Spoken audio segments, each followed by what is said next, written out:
Do you mind holding? I'm not as eloquent as Dom, so I've written something out.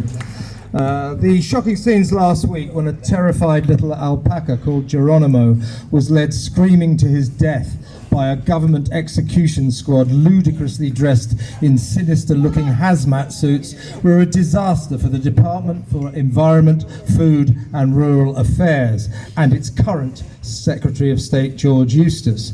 Splashed all over the front pages the following day, this sickening circus of cruelty crystallised the suspicion that when it comes to perceived animal health issues, DEFRA's default setting is to kill, kill, kill. Ever since the obscenity of the genocide of 6.5 million cattle, sheep and pigs incinerated on grotesque burning bonfires of flesh in the 2001 foot and mouth scare, a mass extermination subsequently deemed to have been unnecessary, DEFRA has been struggling to shake its image as the Ministry for Mass Murder. After 8 bloody years, the horrible badger cull, 200,000 dead and counting, at an astronomical cost so far of £100 million, appears to achieve nothing in controlling bovine TB in cattle. And quite what Mr. Eustace and his top team, those swish officers behind us, think they achieved by making such a vile spectacle of taking Geronimo to his slaughter remains a baffling mystery.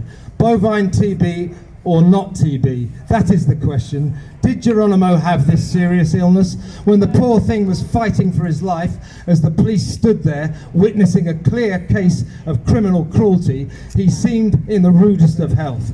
How could that be so if he really had not been suffering from bovine TB for 4 long years? If he really did have this highly infectious disease, how come he didn't pass it on to a single other animal in his vicinity? All Geronimo's owner, Helen MacDonald, was asking for was one more test. That would have settled the issue, but at DEFRA, the computer said no, and so did George Eustace. What was he afraid of? That an innocent creature might have tested negative, that his ministry might have looked weak in failing to pursue its favourite policy of kill, kill, kill. We're calling for a recalibration of the DEFRA murdering mindset. We demand an end to this strange belief that we have the right to treat animals as if they're inferior, unimportant beings that have no right to a decent life. We've got to learn to share this planet with our four-legged friends. Intellectual superiority does not make us... Intellectual superiority does not make us better than animals. It bestows upon us a responsibility not to abuse and mistreat them, a responsibility that too many of us fail to understand. While the likes of Mr. Eustace and his acolytes look upon the likes of us as sentimental troublemakers who don't understand the crucial nature of extermination, here's my prediction. In 50 years' time, it will be them on the wrong side of history, not us. The human race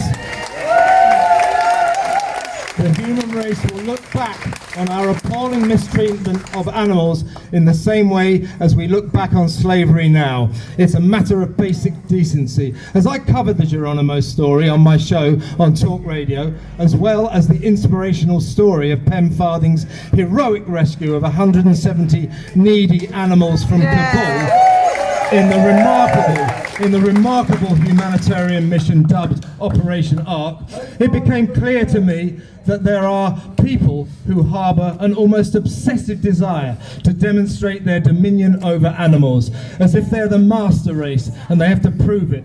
The trophy hunter syndrome. It's a weird kind of aggressive speciesism. Why would anyone object to saving animals in need? This woeful worldview must not be allowed to prevail. Please listen to the better informed, more impressive speakers here today. This is an important memorial for a much loved alpaca whose happy life was ruthlessly terminated, whose happy life we don't believe needed to end. This is a protest against the barbaric killing of Geronimo. This is a protest against the unthinking killing of animals as if their lives do not matter. They do. And when we can get George Eustace and his hazmat-suited cronies to comprehend this, perhaps we can all begin an essential journey into a better world. Justice for Geronimo. Thank you.